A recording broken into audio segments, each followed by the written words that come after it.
কিরে, কালকে তোদের চ্যাপ্টারটা শেষ হয়ে গেছিল তো? এখনো 2 পাতা বাকি। কি করছিলিস কালকে তোরা? এক কাজ কর, এই প্রথম বেঞ্চ থেকে রিডিং পড়া শুরু কর। সকলে এক প্যারা করে পড়, আজকেই শেষ হয়ে যাবে। ম্যাম ম্যাম কিরে, কি হলো?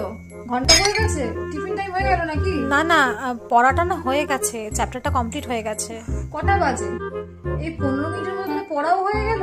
তোদের এবার পরীক্ষায় কোন কোন চ্যাপ্টারগুলো আসবে মাথায় আছে তো? ওই ফার্স্ট থেকে 5th চ্যাপ্টার অবধি পরীক্ষায় থাকবে। কিন্তু ম্যাম আমাদের তো 2টো চ্যাপ্টার হয়েছে, লাস্ট 3টে চ্যাপ্টার তো হয়নি। সবকিছুকে এখানে ম্যাম বসিয়ে করে দেবে নাকি? ম্যামের আর কোনো খেয়ালে কাজ নেই? কিছু তো বাড়িতেও পড়তে পারো নাকি? তোদের আবার সাজেশনও চাই? এই করি আমি, তোদের জন্য প্রশ্ন বানাই, সেই খাতা আবার চেক করব, আবার তোদের জন্য সাজেশনও বানাবো। চুপচাপ পুরো বইটা পড়ে আসবি, পুরো বইটাই ইম্পর্টেন্ট। ওই অঙ্কটা তুই পাচ্ছিস না, ওটার জন্য আবার বোর্ডে আমাকে করে দিতে হবে। এই, তোরা কারা এই অঙ্কটা পেরেছিস রে? তুই পেরেছিস? এক কাজ কর, দেখি তুই বোর্ডে একটু লিখে দিয়ে যা।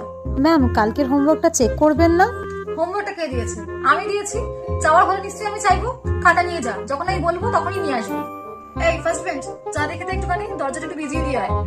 আজকে আমি কোনো রকম ক্লাস নিচ্ছি না, তোরা যে যার পারবি নিজের মতো কাজ কর, কিন্তু চিৎকার যেন না হয়।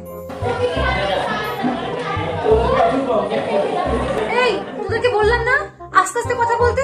এত চিৎকার করছিস কেন? একটা যেন আওয়াজ না পাই আমি।